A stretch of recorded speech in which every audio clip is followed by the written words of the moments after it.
pouco sem voz, porque eu estou muito emocionada com o nosso convidado de hoje. Roman Krznaric, he's a big inspiration. We probably talk about him every day. And I can't wait to find out what we're going to talk about. Guess what? Why empathy? How does the way I approach life affect everyone around me? Empathy is at the heart of that, because empathy, you know, about that, the art of stepping into someone else's shoes, looking at the world through their eyes, that if you want to overcome divides between rich and poor or old and young, you know, people of different religions, being able to see the perspective of other people is central. I didn't always care about empathy in some ways. I used to be a political scientist.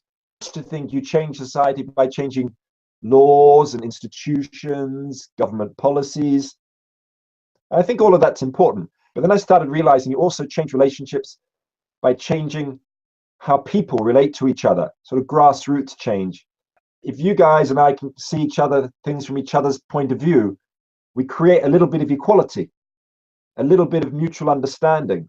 And then the question is, how do we scale that up, that microcosmic approach to social change? And this is partly how you change the world. That trauma experience made me feel disconnected from people. I kind of lost that ability to really feel other people's feelings. My personal empathy journey has been an attempt to recover the empathic self I had lost as a child. I'm not a master of empathy. I'm trying to find it. And I think it's a little bit like the idea of exercising a muscle. If you don't exercise the muscle, you can't lift the weight. But if you do a little bit each day, you'll be amazed at what you can do in a week or a month. And I think it's like this with empathy, that you need to make a conscious effort. Of course, we have, just like we have muscles, which we're born with them, right? But of course, we may or may not use them. If I sit in a chair like this all day, I'll never use the muscles, right?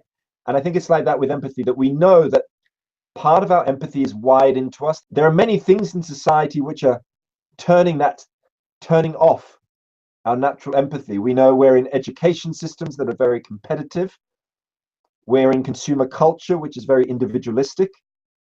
We might be part of political or religious ideologies, which says to like some people and hate other people. So all these things stop us using that empathy we're born with, stop us exercising the empathy muscles, making it a habit, you know, of practicing the imaginative act of empathy. In a way, it's about muscles, but it's also about imagination, right? And of course, you don't need any muscles for imagination.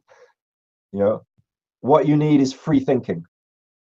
How do we leave behind part of ourselves and then connect with another person? Because that sort of sounds almost impossible, right? We can't just sort of take our emotions and personalities and put them away. Through practicing that skill of empathic listening. And one of the key things there is really being present to the other person, which is about having curiosity about other people, you know, and thinking that other people are more interesting than you are yourself. If you're genuinely curious about somebody else, your own kind of ego or your own stories falls a little bit into the background. What you're trying to do with empathy is find a connection.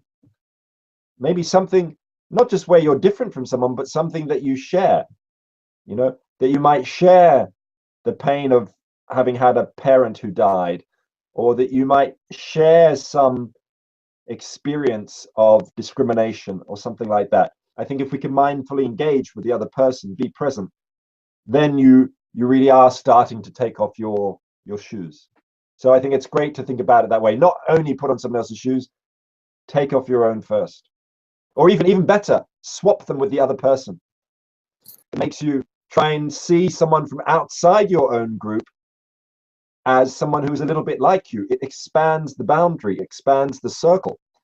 How social change happens is that we don't start caring for refugees or indigenous people or future generations or people who are slaves, they say in the 18th century, just because we, you know, someone gives us a fact or a figure or or something like that, or you read it in a rule book that you must care about slavery is wrong. The reason we care is because we start understanding those people as being like us. Generally, what happens in history is empathy opens the door of our moral concern, and then laws and rights wedge that or keep that door open. This empathic connection is vital for social justice. We know that it's more than this. Well-being also lies in intrinsic values, the things that matter to us as humans. And key to that is relationship. And without relationship, we are emotionally tone deaf. We can't realize our true selves as social animals. We are the most social mammal there is.